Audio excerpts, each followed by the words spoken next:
سید احمد شہید دہلوی رحمۃ اللہ علیہ کو امیر بنا کر ان کی عمارت کے اندر جہاد کیا گیا،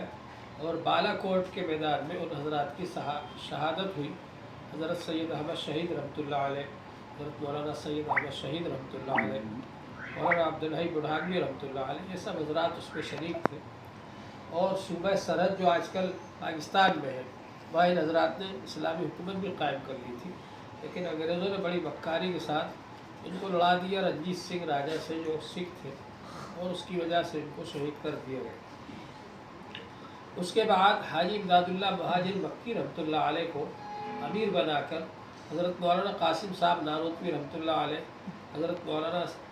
رشید احمد صاحب گنگوہی رحمۃ اللہ علیہ، حافظ ضامن شہید صاحب رحمۃ اللہ علیہ، ان حضرات نے جہاد کیا شاملی کے میدان میں، لیکن اس میں بھی ناکام ہو گیا۔ انگریزوں کی فوج آ گئی دہلی سے، اور انہوں نے آ کر ان حضرات کو پسپا کر دیا۔ حافظ ضامن شہید صاحب رحمۃ اللہ علیہ شہید ہو گئے، بہت سارے مسلمان اس میں شریک تھے، اور بھی کئی مسلمان شہید ہوئے۔ اور حاجی امداد اللہ مہاجر مکی رحمۃ اللہ علیہ کو ہندوستان چھوڑ کر مکہ شریف جانا پڑا، اور پھر وہ وہیں رہے۔ حضرت مولانا قاسم نانوتوی رحمۃ اللہ علیہ نے اپنی تحریک کا رخ بدل دیا، اور انہوں نے جہاد کے بجائے تعلیم کو اپنا بنایا، اور دارالدیوبند قائم کیا 1866 میں، تاکہ وہاں سے مجاہدین نکلے۔ دارالدیوبند جب قائم کیا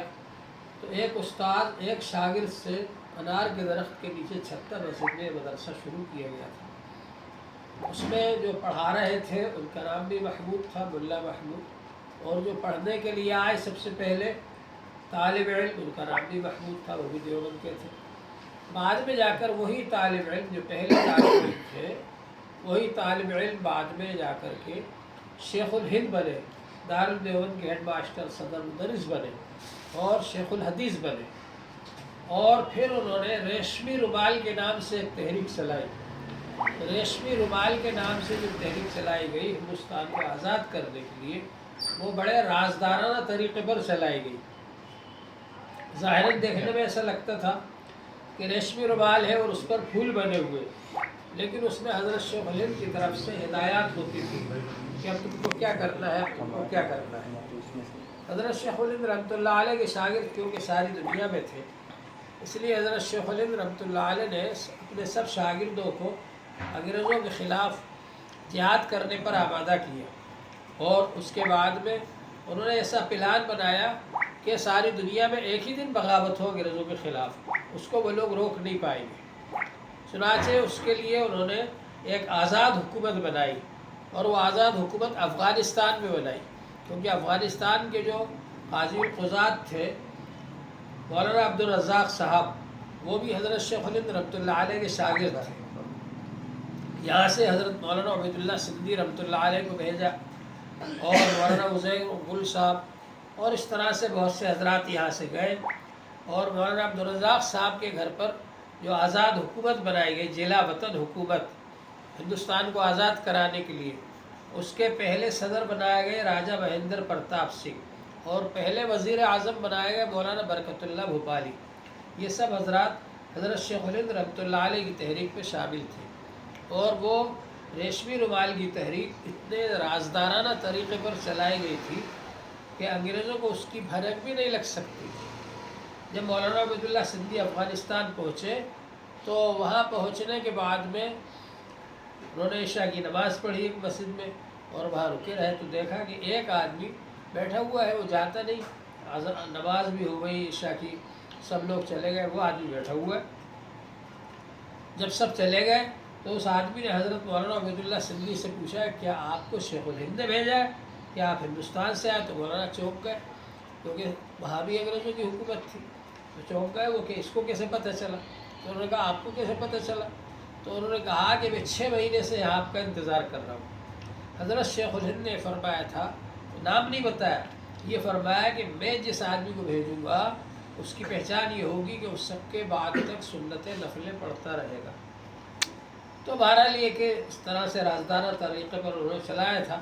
لیکن ہوا یہ کہ وہ راز فاش ہو گیا، اور انگریزوں نے حضرت شیخ الہند رحمۃ اللہ علیہ کے پیچھے ہی اپنے آدمیوں کو لگا دیا۔ حضرت شیخ الہند رحمۃ اللہ علیہ تشریف لے گئے تھے حج کے لیے، اور یہ پلان تھا کہ حج میں چاروں طرف سے جو حضرت کے شاگرد آئیں گے ان سب کو وہ ایک تاریخ بتائی جائے گی کہ فلاں تاریخ کو تم سب کو ایک ہی دن میں پوری دنیا کے اندر انگریزوں کے خلاف کھڑے ہونا ہے۔ لیکن ان لوگوں کو جب پتہ چلا تو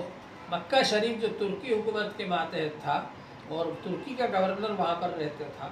لیکن وہ انگریزوں سے مل گیا اور انگریزوں نے یہ کہا کہ ہمارا باغی تمہارے یہاں گیا ہوا ہے، اس کو قید کر کے ہمیں دو۔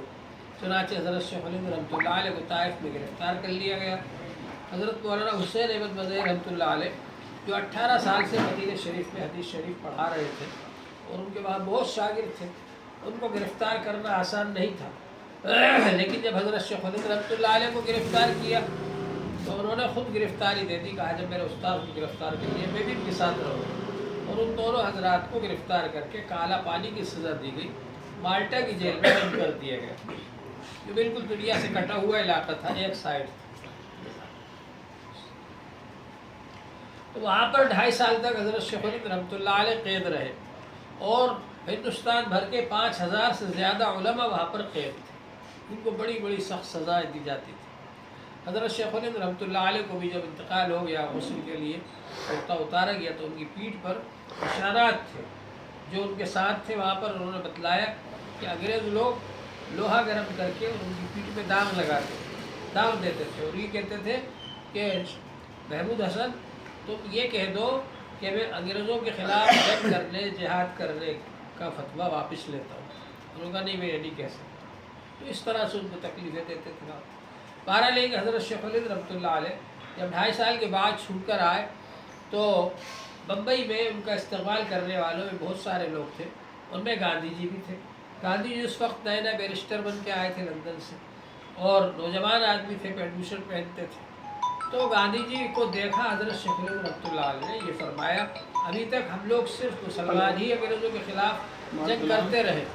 تحریک چلاتے رہے، لیکن جب ہندوستان آزاد ہو جائے گا تو اس کا فائدہ تو سب کو ہوگا، یہاں کے لوگوں کو بھی ہوگا، لہٰذا ان لوگوں کو ساتھ لے کر اب تحریک چلاؤ اور اس نوجوان کو آگے بڑھاؤ۔ تو گاندھی جی کو مسلمانوں نے آگے بڑھایا، مسلمانوں نے اپنے چندہ کر کے مسجدوں میں تقریر کرا کے اور جگہ جگہ ان کو لے جا کر کے تقریر کرا کے ان کو نیتا بنایا، اور اس طرح سے پھر یہ مشترکہ طور پر مل جل کر کے یہ تحریک آزادی چالو کی گئی۔ اور گاندھی جی کے اوپر جو بعد میں اثر ہوا کہ وہ ایک چادر پہننے لگے، ایک چادر اوڑھنے لگے، یہ سب انہی بزرگوں کا تھا، حضرت شیخ الہند رحمۃ اللہ علیہ اور حضرت مولانا حسین احمد مدنی رحمۃ اللہ علیہ، ان حضرات کا اثر تھا کہ پھر گاندھی جی جا کر غریبوں کی بستی میں ٹھہرتے تھے، غریبوں کے ساتھ لے کر چلتے تھے۔ بہرحال یہ کہ اس طرح سے پھر انہوں نے عدم تشدد، جو کہ ہمارے حضور صلی اللہ علیہ وسلم کی مکی زندگی سے ملتا ہے کہ مکی زندگی میں حضور صلی اللہ علیہ وسلم کی کوئی جہاد کی آیت نازل نہیں ہوئی، صبر و برداشت کرتے رہے، تو وہ عدم تشدد کو انہوں نے لیا گاندھی جی نے، اور اس طرح سے پھر بغیر تشدد کے تحریک چلائی اور اللہ نے اس کو کامیابی دی، ہندوستان آزاد ہوا۔ تو میں عرض کر رہا تھا کہ یہ جمعیت علماء ہند وہ جماعت ہے جس کا کہ ہندوستان کو آزاد کرانے میں بڑا رول رہا ہے۔ بعد میں پھر انہی اکابر علماء نے جمعیت علماء ہند کے نام سے یہ جماعت بنائی، اور یہ اتنی مؤثر اور پر اثر جماعت تھی کہ انگریزوں کے خلاف کانگریس کوئی ریزرویشن پاس نہیں کر پاتی تھی، کوئی تجویز پاس نہیں کر، پہلے جمعیت علماء ہند سے پوچھتے تھے کہ جمعیت علماء ہند کا اجلاس ہو رہا ہے، یہ لوگ کیا پاس کر رہے ہیں انگریزوں کے خلاف، اس کے بعد پھر کانگریس میں پاس ہوتا تھا۔ تو بہرحال یہ کہ کانگریس کا بھی اور جمعیت علماء کا بھی ایک دوسرے کا ساتھ رہا ہندوستان کو آزاد کرانے میں، اس طرح سے یہ حضرات کام کرتے رہے اور پھر ہندوستان آزاد ہوا۔ تو یہ جو جماعت ہے جمعیت علماء ہند، یہ اپنے بزرگوں کی جماعت ہے، اور انہوں نے بڑی قربانیاں دی ہیں۔ ہندوستان آزاد ہونے کے بعد میں ان لوگوں نے اعلان کیا کہ اب ہم مسلمانوں کی خدمت کریں گے اور ان کا تعلیمی اعتبار سے اور دوسرے کاموں کے اندر ان کی مدد کریں گے۔ تو اس طرح سے یہ جماعت کام کر رہی ہے۔ آپ حضرات یہاں تک تشریف لائے، میں آپ سب کا شکر گزار ہوں، اور یہ جو ذمہ داری دی گئی ہے جب کہ نائب صدر بنایا گیا مدھیہ پردیش کا، اپن سب کو انشاءاللہ مل جل کر کام کرنا ہے۔ جو بھی ایسے لوگ آئے بیچارے پریشان حال ہو، ان کی مدد کرنا یہ ہم سب کا فرض بنتا ہے۔ تو اوپر تک آگے تک انشاءاللہ بات پہنچائیں گے اور وہاں سے ان کی مدد ہوگی. اللہ تعالیٰ آپ حضرات کو جزائے خیر عطا فرمائے.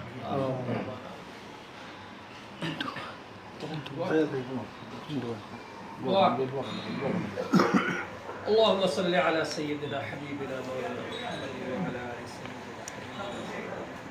محمد. ربنا تقبل يا رب الراحمين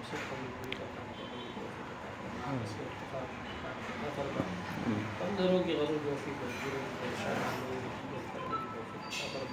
حضور پاک صلی اللہ علیہ وسلم صلی اللہ تعالی علیہ وسلم برحمتک یا